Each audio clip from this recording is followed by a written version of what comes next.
It is the Practical Prayer Podcast pre-show on New Thought Media Network. I'm Bill, that's Carol, and this is episode number 100 of the Yes. podcast. Can you believe it? This is either an auspicious moment, like the change of the centuries and the rolling in of a new dynasty, or it's like watching the odometer in your car go to 100,000. It's like, oh, that's interesting. I was saying,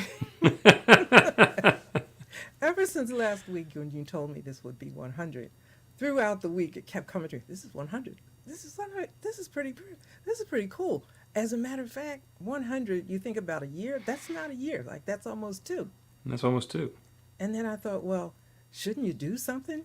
Yeah, you should do something.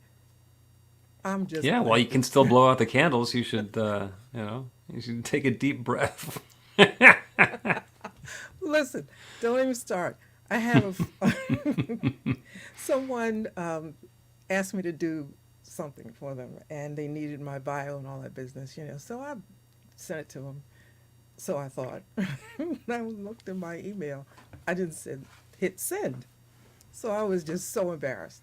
So I got with them right away. I said, I'm so sorry. This is so embarrassing. I just and I just didn't hit send. They just laughed and said, don't worry about it. We know you're not 21.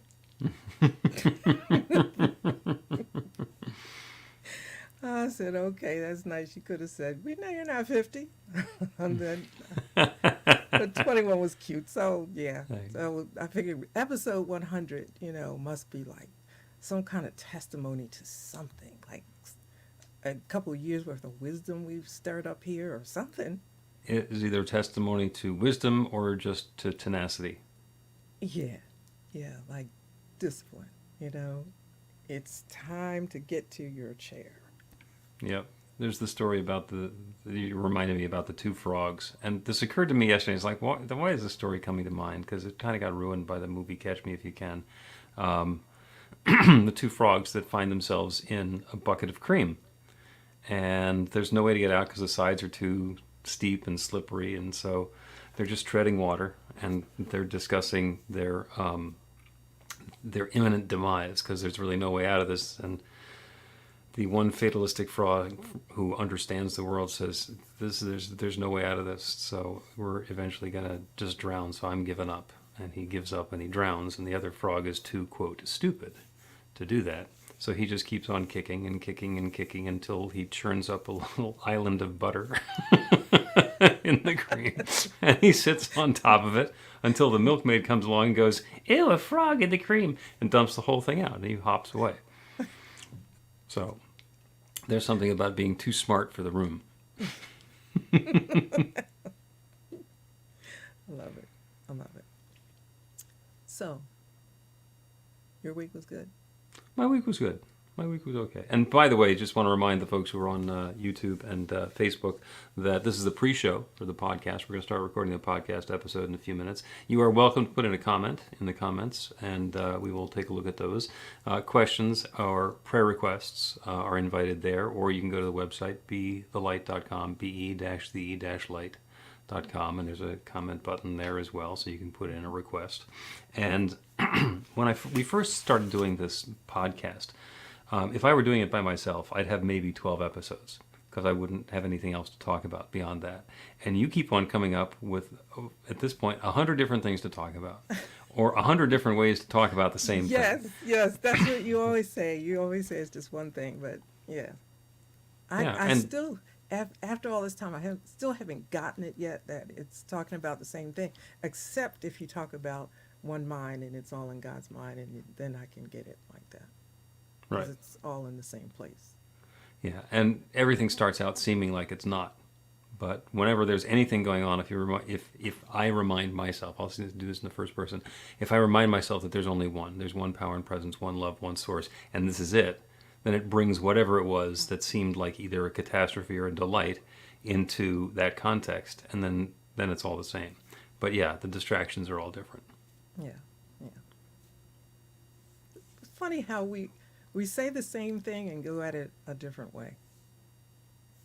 Sometimes it's so different, it seems different, but it's the same. Well, it's kind of fun to go to the movies. You go to the movies and there's a romance or there's a comedy or there's an adventure or there's a western or whatever it is. And what's actually happening is you're going into the same room and sitting in the same chair and looking at the same screen, and they're running the same projector. The only thing that's changing is the film that's in a projector. But the rest of the experience is exactly the same. It just feels so different. Star Wars and Bonanza, they're just different. Yeah, yeah. So on that same note, which kind of get to a lot of times, is everybody in there sees the same thing a different way. Mm-hmm. But it's the same. That part's kind of interesting to me. Oh, yeah. Well, you can have two people watch the same newscast. And, one of them has pom-poms out and the other one's throwing bricks. Has nothing to do with the newscast. Well, maybe nothing to do with the newscast. But Yeah. certainly whatever it was that the audience members brought to it. Yeah, something in mind, but I'm going to let that one go. Mm-hmm. Yep. Well, and you and I both have some experience preaching to the choir, which is really easy because they committed a while ago and they understand the program and they understand the language, and you don't have to convince them of everything, and they're already volunteering to be there for another purpose. So they're not the tough audience, usually. Well, I probably have a habit of making things more difficult than they are. No kidding. Yeah. Because I'm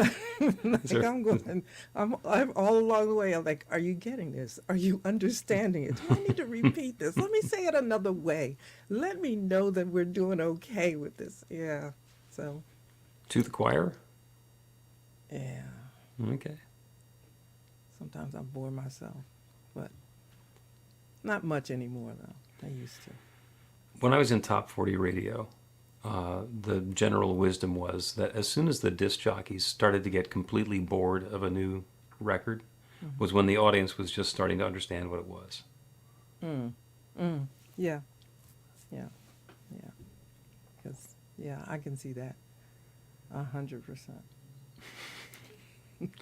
Dozens of other stories that are going through my mind now. But let's start the podcast so we can talk about it with the big group of folks who are going to be listening in to episode number 100 and bringing their cake with all the candles. Okay. Here we go. A practical prayer is a prayer that works. These discussions between Reverend Bill Marchiony and Carol Lawrence dive into the details of how it works and how to work it. Reverend Bill is a New Thought minister and the author of Practical Prayer for Real Results. Your new life begins with a new thought. Carol Lawrence is on a spiritual quest, finding the New Thought teaching after decades on the pulpit in 3 different traditional denominations. I've got some questions. Together, they're exploring the philosophy and activities that come together from many of the world's religions to create the practical spirituality that is New Thought.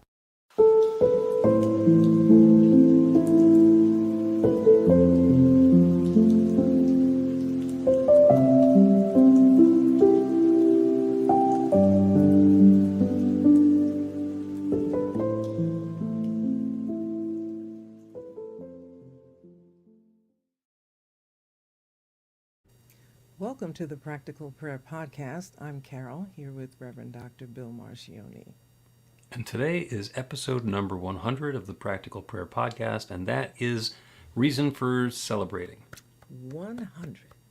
And Love that that's- number. Yeah, and actually that was the topic that you wanted to use for this episode, which is celebrating. So, what you mean? The interesting thing is, and I shared that with you before, the topic of celebration had been rather important, an important discussion with some other groups over the last couple of weeks. And then when I realized that we were in 100, I said, well, that's a good thing to talk about, celebration. And we wait for special occasions to celebrate. But there are a whole lot of reasons that we can celebrate. I mean, just a whole lot of things. And we use the term gratitude, but you can do a little better, I think, than gratitude, because celebrating is putting on a little bit more effort, like that next level of effort. Not to diminish what being grateful is, of course, because we are grateful, for the air we breathe, for the food and all. We can think of thousands of things, but then going to the next level and celebrating little accomplishments that normally you would think is no big deal, but everything adds up, everything is important, everything means something, and so celebrate it so you can feel good about doing the next thing. Mm-hmm. And interesting that you're talking about gratitude.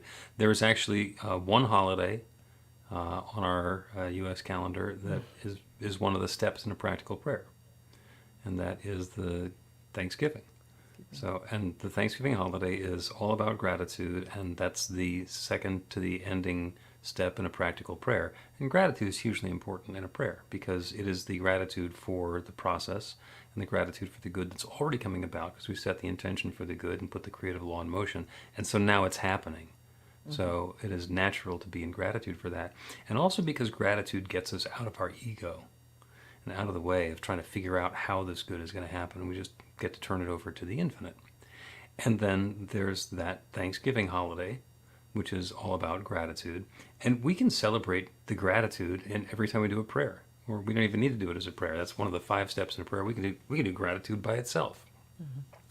And Thanksgiving weekend is the busiest travel weekend of the year, because in addition to feeling grateful, we're getting on airplanes, we're buying turkeys, we're extending the dining room table, we're scheduling stuff. My next door neighbors for years and years would put a big tent in their backyard because everybody they knew would come over and they wouldn't fit in their house. And it's starting to get cold, so there's actually some work to be done in order to have a celebration and a holiday there. But it's the work that goes into it. The intention setting of this is going to be meaningful. This is an opportunity to have the family together, to connect in love, to be something bigger than just a Thursday, is really activates that. And the celebration becomes bigger than just gratitude. Mm-hmm. So I'm with you.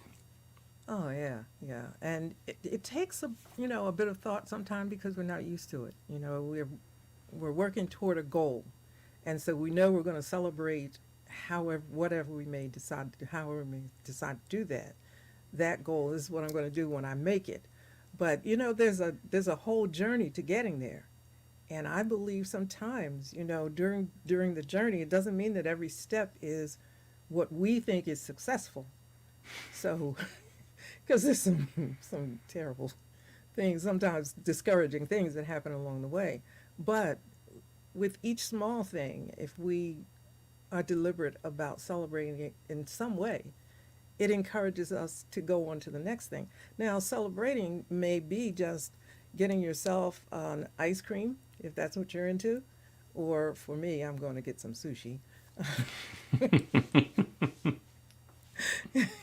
And if I have little projects, I'll have my mind set. I'm gonna finish this Thursday afternoon because I'm going for the sushi on Thursday after 3. So it's That's so organized. well, but it gets done, and then I'm really happy about it. When I miss the deadline, I don't go get the sushi. But I laugh about it, because I just have made celebration an important part of everything I do, because it means that I tried it, even if it didn't work. And yeah, there's a bunch of those things. I did it. Matter of fact, it was something I was thinking of recently. I kept saying, do I think I can do this? Do you think this is okay? And I'm going through my mind, and I thought, do you think it's okay?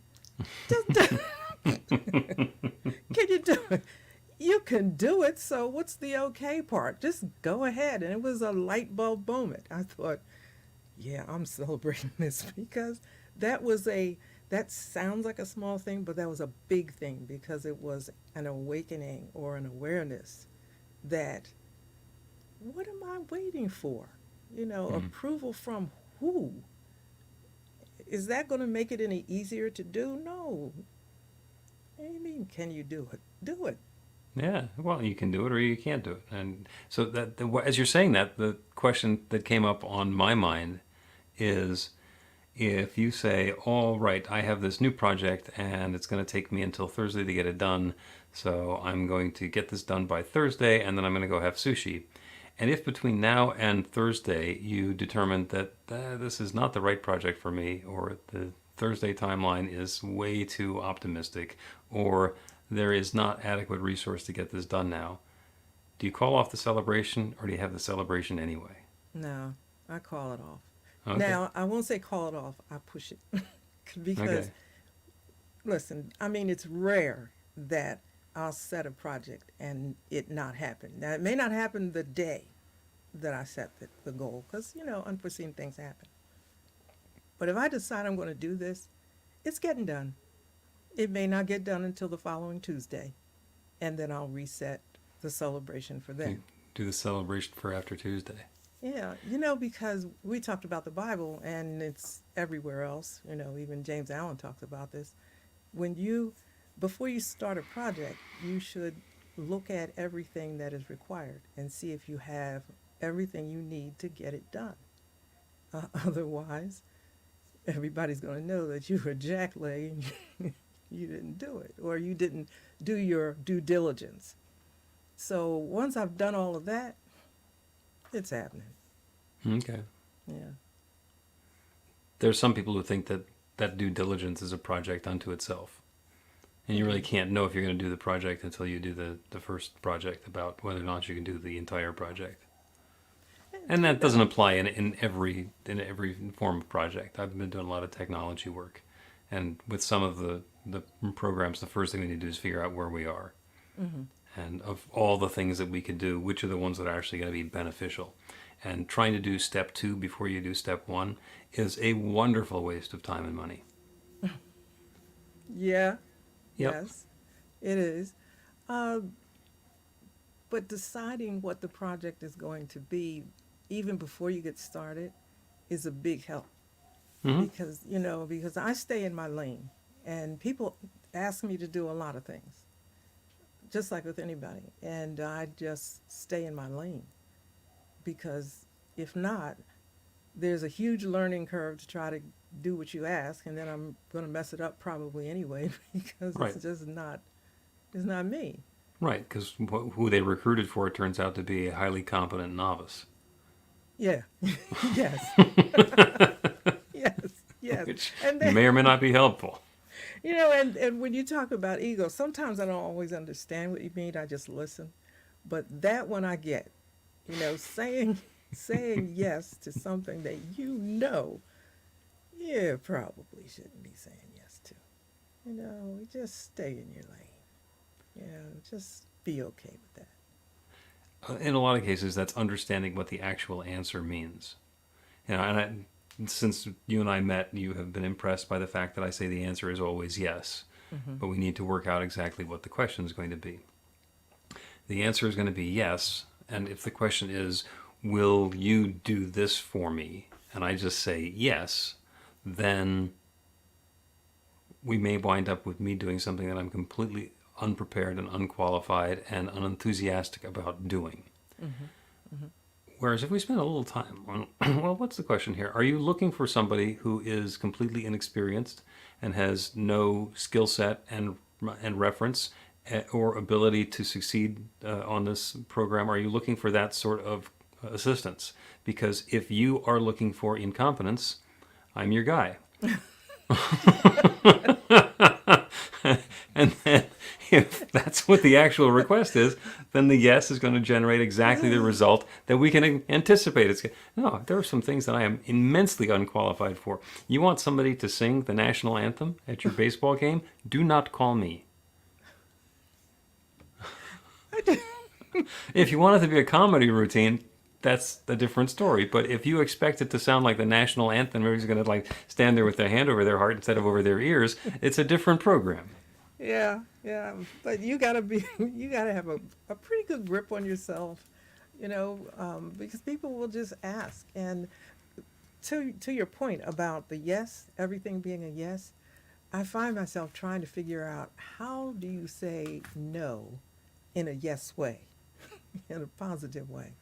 And sometimes it takes a little thought.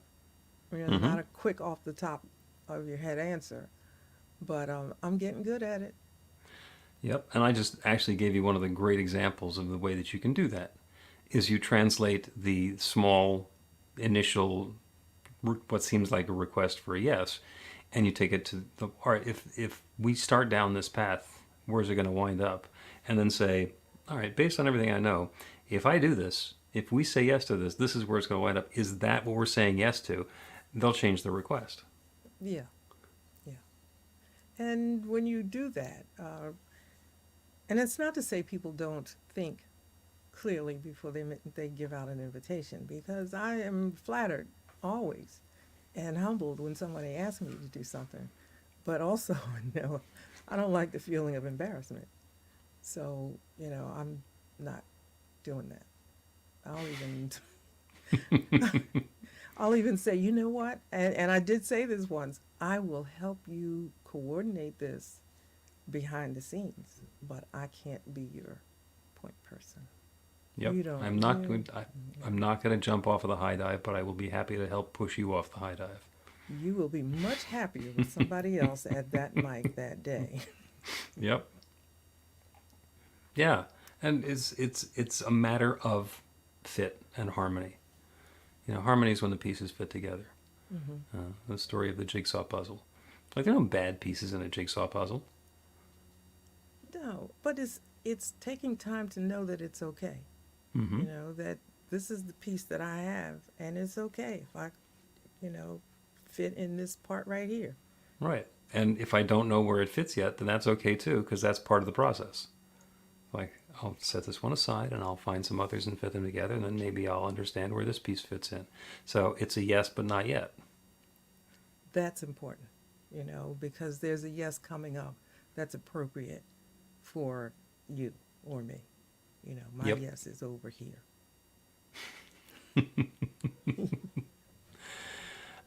Let's take a break, and after the break, we will continue with our celebration. And what is there to say to that but yes?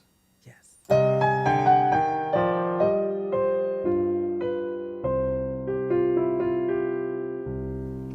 Are you ready to get results? Now, that's not a rhetorical question. Are you ready to get results? RUR2GR.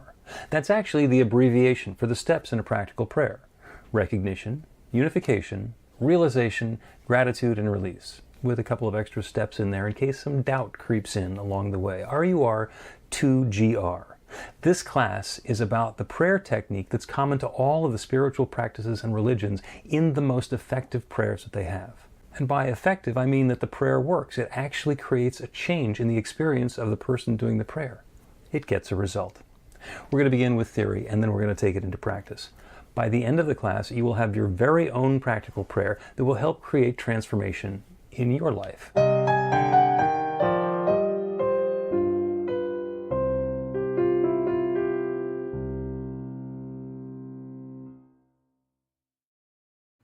Welcome back to the Practical Prayer Podcast. I'm Carol, here with Reverend Dr. Bill Marchiony, still in the spirit of celebrating.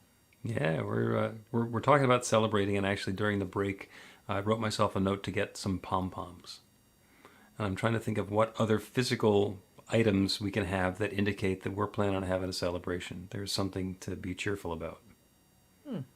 Okay, so you're going to do the pom. Tell me what you do with the pom-poms later. I got to start thinking about what I'll do then. Yeah, I mean, you get yourself some pom-poms because there's something to cheer about. And if I'm going to have something to cheer about, then I'm going to need pom-poms, so I should get the pom-poms now, because there's going to be something to celebrate and to cheer about.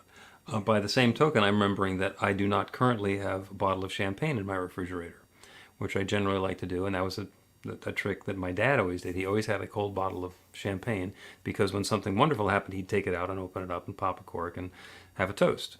And, it didn't happen that often, but, many, many moons ago, I went over and, brought my new fiance and told the family that we're going to get married, and he went and got the champagne out. And I like that. It was kind of cool. And it's different things. If somebody goes, Do not stop and pick up a bottle of champagne on the way home from the AA meeting because you want to have a celebration sometime, because that's not going to work. But there's something that we all can have that means celebration to me. So find what that is. Get some pom-poms. I have this table behind me now that I can put the pom-poms on. I have some other toy props that are on the way, which are very helpful because they're metaphysical toys. Well, give me the list. I need to know what metaphysical toys are. Okay, get yourself a Weeble. Weeble? Remember the Weebles? The Weebles wobble but don't fall down? Yeah, Some little dolls that yes. you push them over and then they bring themselves back up to upright. And Weebles used to go like immediately back up to straight, but now they take a while and finally come back into alignment. And that's a wonderful reminder that when something knocks us down and we're all disoriented and we're not where we belong to be, that we're Weebles. We're in the process of swinging back and forth and coming back into the alignment which is our birthright. And if we happen to bump into something along the way, then it's going to make the trip a little bit longer. But our inherent nature is that vertical alignment. I like that. So Weebles are a wonderful metaphysical toy, as an example. And there are others. I'm not remembering what's in my Amazon shopping cart right now. But the pom-poms are going in there because I'm sure they have the right color pom-poms. Now they got to be a right color. Okay. Well, if you're going to get pom-poms, they're going to be a color.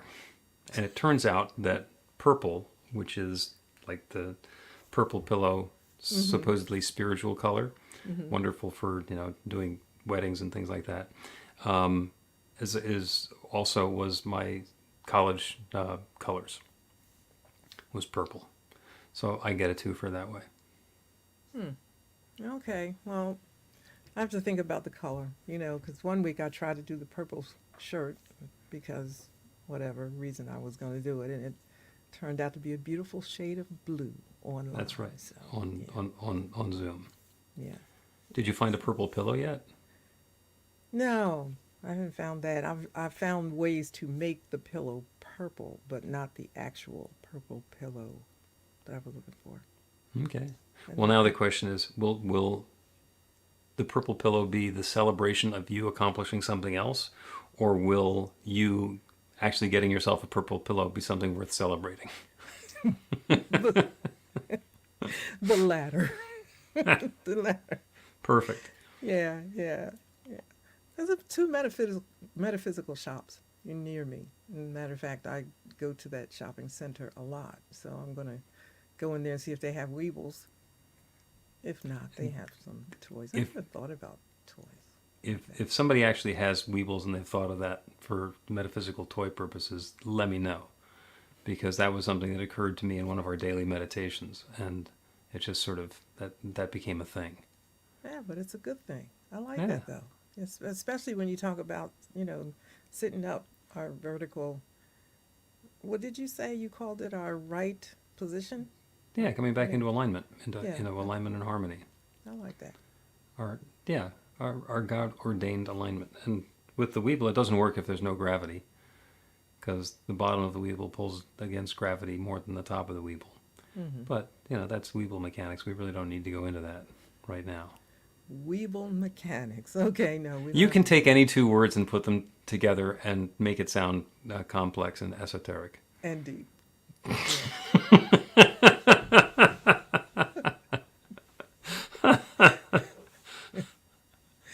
Oh, loving it, right. But you know what? I want to say this about celebration. When I talked to some people about it, they were not feeling it because they think that celebrating has to be attached to something really big. Not just Thanksgiving, but an accomplishment, a graduation or whatever it might be. But if you think about the blessings that we have on a regular basis, it's not like it doesn't happen. Everybody has blessings and great things that happen to them every day. But some people seem to have a whole lot of unblessings, so to speak. And you mean the challenges? Yeah. That beset them? Yeah. And one of my sons says that bad times fell upon them, thinking, how do how do bad times fall upon you? You know, you're walking down the street like bad things happen, but or fall on you. But all of us go through difficult times, you know, to some degree or another. But everything changes. And one of the things that I find myself being ready to celebrate is the fact that everything changes. You know, nothing stays the same. And I don't know how or when this particular situation is going to change, but there's a sense of celebration and gratitude because I know it's going to. And it's going to be better. And it's going to be cool. You know, it's just when I put myself in that mindset, it's easier even to go through difficulties because it's going to change. And the joyful, wonderful part about it is I don't know how Spirit's going to do it. That's going to be interesting to see what the outcome is going to be. Because the opposite thought of that is that when you're afraid of something and, you know, apprehensive, it's not the storm we're afraid of because we've been through storms in our life. It's what is it going to be like after the storm? What's going to be still left standing and all of that. But the idea that when the storm is over, I'll still be standing, that's pretty good. Yep. Yeah. You've actually, and I'm going to quote one of my favorite mentors. That's a lot. That would be you. Again, I'm going to start with bad times have fallen upon me. And what a classic example of victim consciousness. Bad times have fallen upon me implies that I have almost no participation in the confluence of the bad times. That they're a thing out there that's sitting on a ledge and then some malevolent force pushed them onto my head. And I was just walking along, minding my own business, when suddenly the bad times fell upon me. Exactly. Okay. So, like, let's back up a little bit. And what happened with the bad times? Well, I lost all of my money. Well, what happened right before you lost all of my money? Well, I was in this great card game, and I bet all my money. I was like, that was not bad times falling upon you. That was you gambling all of your money. So, yes, and that particular hand was a bad time falling upon you. But really, it's trying to blame the bad time for the loss of the financial resources. No. No. So sometimes there's a bigger picture that's in there. And the other thing that happens is when we're looking at the times and we're saying these are the bad times and these are the good times, and you were alluding to this a little bit, it's easy to see God on a gorgeous spring day. I mean, the sun is shining and the grass is growing and the flowers are blooming and the birds are chirping, and it's beautiful. It's easy to see God. Much more difficult in the middle of a blizzard when it's already 3.5 feet of snow and there's not, and then the electricity goes out. Harder to see God. God is no less present there, but our experience of it can be more difficult. And it's the ability to see the good in the situation and celebrate the good in the situation, even when it's not obvious, that really is our ability to create our experience. Yeah, I like the word ability, but it has to be exercised so that we're able, but you have to exercise that ability. For example, when you were talking about difficulties and the snowstorms and all of that. So I get determined and say, all right, Spirit, what is going on here? You're going to have to show me because this is a mess. And so if all things work together for good, where's the good in this? And I'm not letting up until I see it. So for me, it's determined to see the goodness of God because it's there. And I'm really not wrestling, I don't think, with God and Spirit as much as I'm wrestling with me. You know, clear out the other stuff out of the way. When you were talking about something put you in a difficult situation, I was thinking today about some situations that I know some folks are in, And I use the thought of reverse engineering. Okay, so when you want to be enlightened, you're following the breadcrumbs, you're following the light and all that. You're going forward.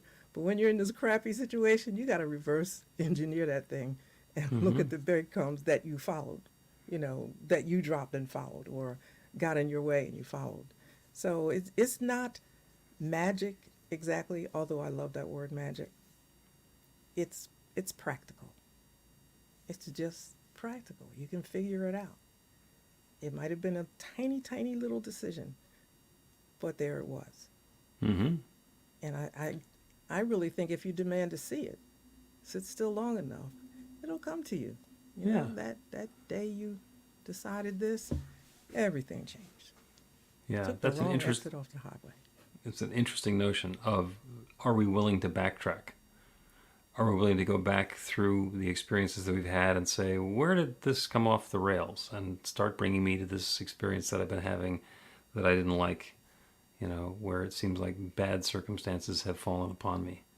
So, I mean, at some point, I went under the overhang and then knocked out the thing that was holding up the bad experiences, and they fell down, and it's like, that's the only place they had to go was upon me. But yeah, that requires some maturity and some work. You actually got to do the process rather than, and it's so much easier to sit there and say, oh, woe is me, I've been victimized. It done happened to me, or it done happened to me again. It's not productive, but it's easy. Yeah. I mean, only you know what your threshold for pain is. And when you get over the threshold, you turn around and look and say, now, what did I do to cause this or bring this into my world? It's something. It's something. And it doesn't always feel good because, we make dumb decisions. That's just what we do. It's part of the human experience. Just sometimes we do stupid. Mm-hmm. But that's not a bad thing because everybody does it. So at some point or another. So, okay, that's what I did. It wasn't cool. Let me see what I can do to correct at this point. Yep. There tend to be two ways that we go through growth experiences. We are either pulled by passion or pushed by pain. Either there's something that's so exciting and so wonderful that we're drawn to it and we just want to do that and do that and do that some more. And then the other possibility is things have gotten so bad and so wretched and so terrible that we can't imagine continuing along the way that we've been going. Mm-hmm. And in either case, there is growth that's happening. There's change and transformation, and that's the way that it works. So we do not have to be looking over our shoulder for the bad times that might be about to fall upon us. Instead, we can do it in an intentional way. Let's take a break and resume with a prayer about seeing the good in God in everything. Get inspiration in an instant. God calls are the gentle and uplifting moment of truth to help you remember that the bright light of God's love is shining right now as you. It's your God Call with Reverend Bill. Start your 2-week free trial today, and you'll get a phone call 4 times a week from Reverend Bill with an uplifting half-minute message filled with insight, wisdom, story, and fun. Let your light shine. You can answer the call to listen to it live or let it go to voicemail so you can hear it later.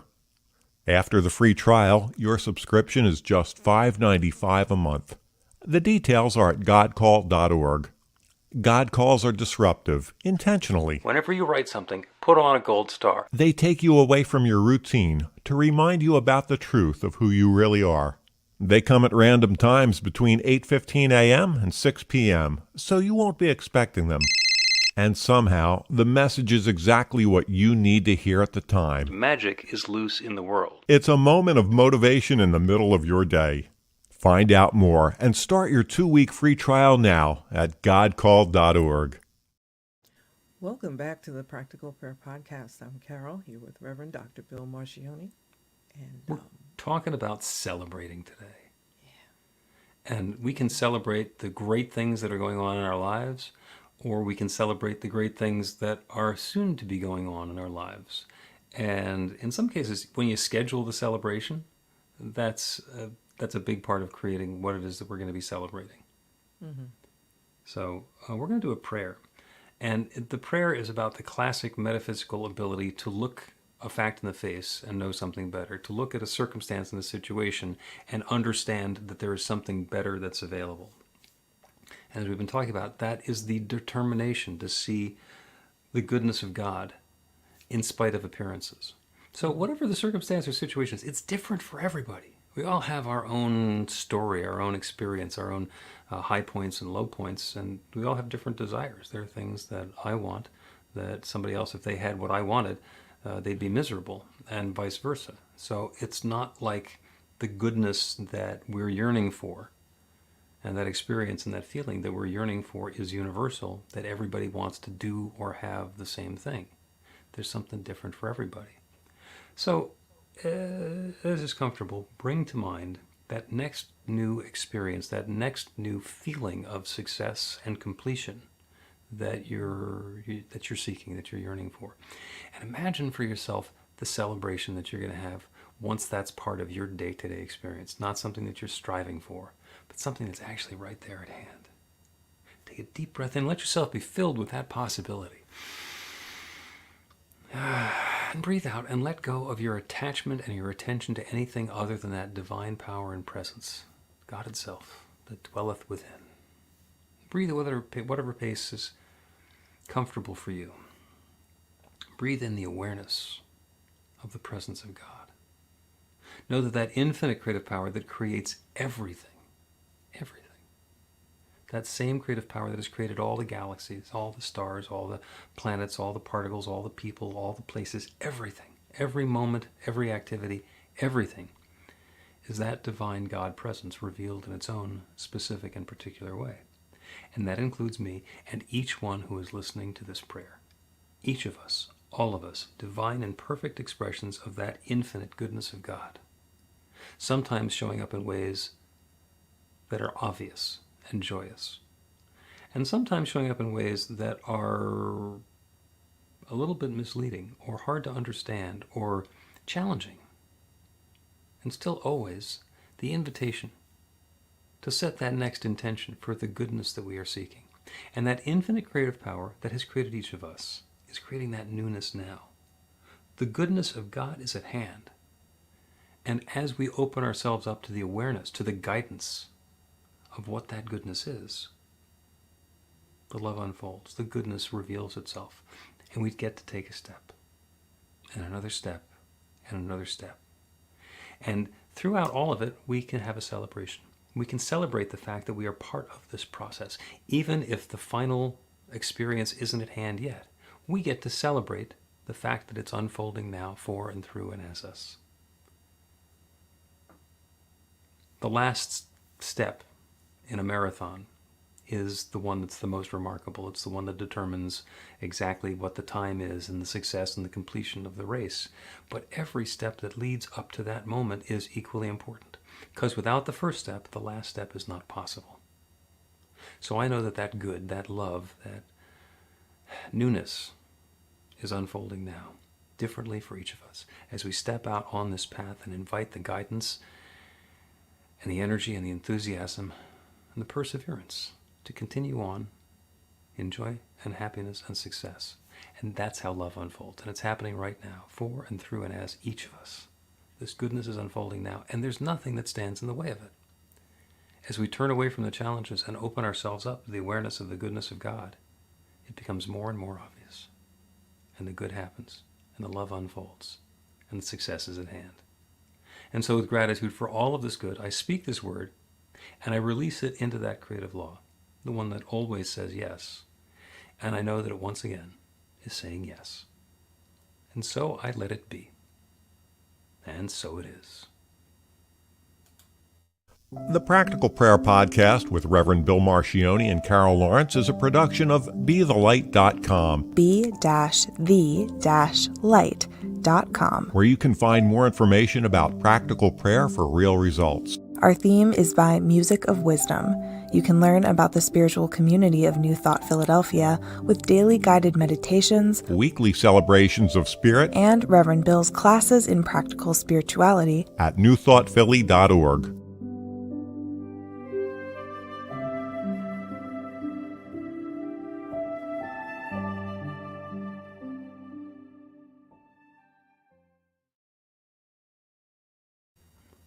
That is a wrap on the Practical Prayer podcast recording for today, episode number 100. It'll be out in podcast land in a couple of weeks. Fiona, thanks for the thumbs up from Geneva. Always nice to have you with us. And Carol, thank you. 100 episodes. It's hard to believe. It is. It is. Hard. Whenever I say it, 100? 100 episodes. How'd that happen? I didn't think Well, I it's the could same ever as with the stop. marathon. You take the first step and you just don't stop. Well, that was amazing in your prayer when you talked about the last step, but the first step, if the first step didn't happen, Yeah. the last step wouldn't have. Right. And I don't run. I don't run marathons, but if I did, it would seem like the last step is the important one. Yeah, but you know what? I don't run marathons either. It's like, I can't even imagine. However, I applied it to something that's on my mind.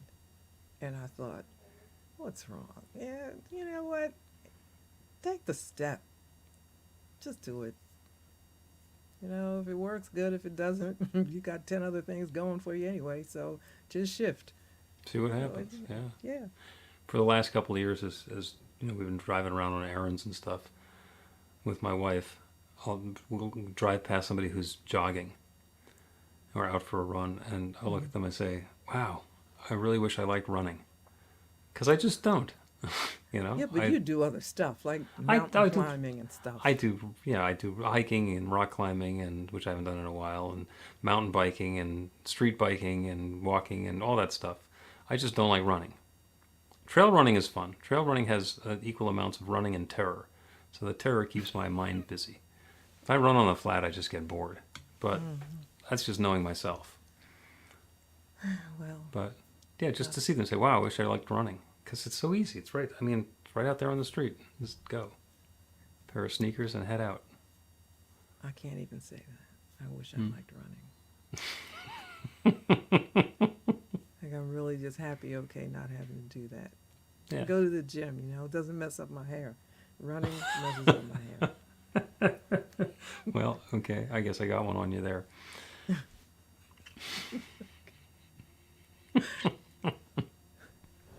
You know what? This is so off of everything, but my girlfriends will say, she decides everything based on whether it's going to mess up her hair. If the weather wasn't right, nah, gonna mess up my hair. Understand your metric. That's fine. Yeah. What's the difference between a success and a failure? Because if you're not clear about that, then you're going to put yourself into a situation where you succeed and you're miserable because That's it wasn't what you wanted. That's right. So I solved the whole problem. There I you got a go. wardrobe of wigs. So do what the heck I want. Go anywhere I want, right? Because it's always going to be just right. Yep. If you have a bad hair day, it's by choice. By choice. There you go. Okay. Well, I'm proud of myself for having shaved. Hey, it's cool. You know, That's what we you can did do. right. Yeah. Matter of fact, Well, thank you. Go ahead. you're going to laugh at this, right? Because so my hair is long and silver. My real hair is long and silver. And I want to wear it more because I like it. And so somebody said, well, yeah, go ahead and wear it. You know, I said, but I got so much PR out there with these little short wigs. If I show up with my own hair long and silver, nobody's going to know who I am. Like, I can't do that. So it's going to take me like, yeah, nice problem to have though, right? 2 years, I'll roll myself into it. Yeah. Okay. See what happens. Actually, it's one of those things that just kind of happens quickly. My cousin, for the longest time, had dark brown hair, although our grandmother and grandfather had like silver hair, and that was her natural color. And so she spent like 2 or 3 years worrying about going to her natural color. And finally, after enough chemicals on her head, she decided enough of this. And she looks great. She looks different and she looks great. And no more chemicals. She still gets her hair done, but it's not like the whole Igor in the lab with the bubbling bottles and stuff. Well, that's the transformation story of all of the lives of girls. You know, we got to make the transition from what we're used to, and is this going to be okay when it's going to be fabulous. It's going to be fabulous. Yep, about 20 years ago, I stopped getting my hair cut. stop paying for haircuts. I thought I'm going to groom my own hair. That was the same time I got my first poodle. It's like, nah, I'm going to put the haircut money into the dog. Okay. Worked for me. All right, well, that's enough. Gone in enough different directions. Let's bring the post show to an end. Again, anybody who's watching on the replay, if you would like to make a comment or a suggestion or a prayer request, BeTheLight.com, be-the-light.com. And thank you for joining us for our 100th episode, and blow out the imaginary candles.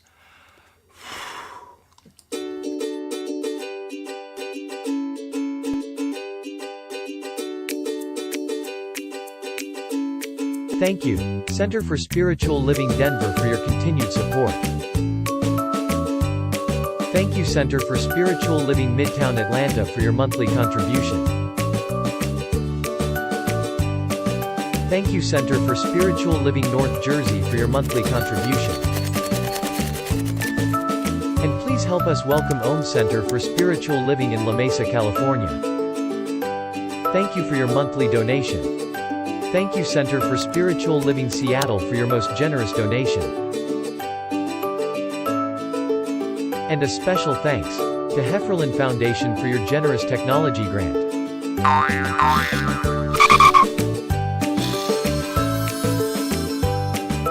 And Suze Ajit, thank you for your very generous donation. And a super special thank you to Dr. Tracy Brown, RSCP. Thanks for being a super donor.